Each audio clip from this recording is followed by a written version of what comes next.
So the next thing that happened on Monday Night Raw. Now, before we talk about the next match of the night, we gotta talk about a segment that happened backstage.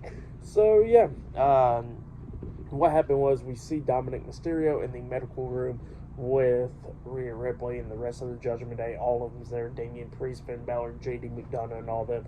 And Damian Priest was checking on Dominic to see if he was okay and all that stuff. And he says that he don't gotta worry because he says that him and Finn Balor will take care of Imperium tonight. And then he says that JD will be taking care of Gunther. And then JD was looking a little bit, didn't want to do that. And Daniel was like, no, you got him, dude. So yeah, that's what happened there. And then they showed a nice video package of the rivalry between Nia Jax and Becky Lynch from, what happened years ago with the bloody face and all that stuff to their last match and what happened last week on Raw and all that stuff. It was a good video package for them too. But yeah, then we get to their match. It was Becky Lynch versus Nia Jax one-on-one. And this match, it was a really damn good one. I really liked it. It was going good and all that stuff. And yeah, it was going back and forth between Nia Jax and Becky Lynch. Like we see Nia Jax a nice Samoan drop onto Becky Lynch outside the ring at one point. Becky Lynch and Nia Jax was on the top turnbuckle at one point going at it. Nia Jax a front suplex on the Becky Lynch off the top turnbuckle down to the mat pretty much. It was nice. And then Nia Jax jumped off the second turnbuckle with a big leg drop onto Becky. She pins her. 1, 2. Becky barely kicking out at 2.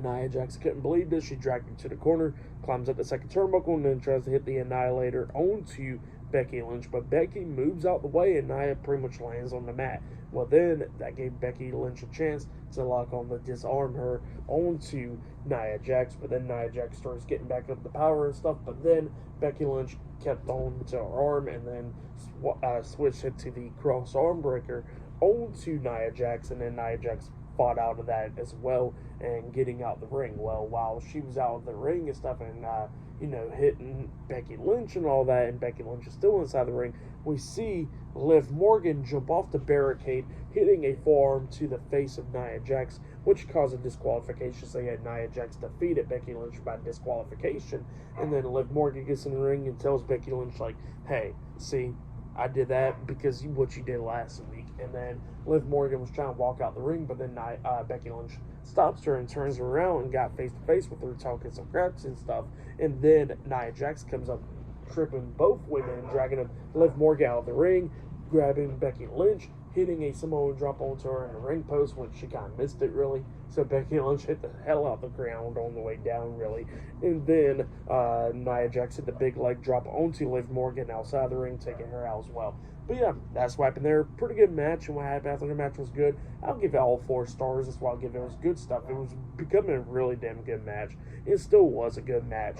But yeah, that's what happened there. 4 stars. That's why I'll give it all right there. But then after that, we see Adam Pearce talking to Ricochet backstage because Ricochet wants a match against Gunther for the Intercontinental Championship. And Adam Pearce was like, well, I got a big announcement. That'll be with him, you, and whoever else wants a match against him. And that'll be up next on Raw. And then Ricochet was like, all right, cool. He walks away. But then we see Damian Priest, Finn Balor, and JD McDonough come up, and JD McDonough says how he wants a championship match up against Gunther, and he says, well, tell me your reason, because I gotta go out there on Raw next. And JD was like, well, I'm how I want him in the ring and all that stuff. And while they was talking, they go on commercial break. So yeah, that's what happened there. But yeah, up next we're going to be seeing what Adam Pearce got to say about the Intercontinental Championship up next on Raw. So yeah, I'll see you guys later. Till then.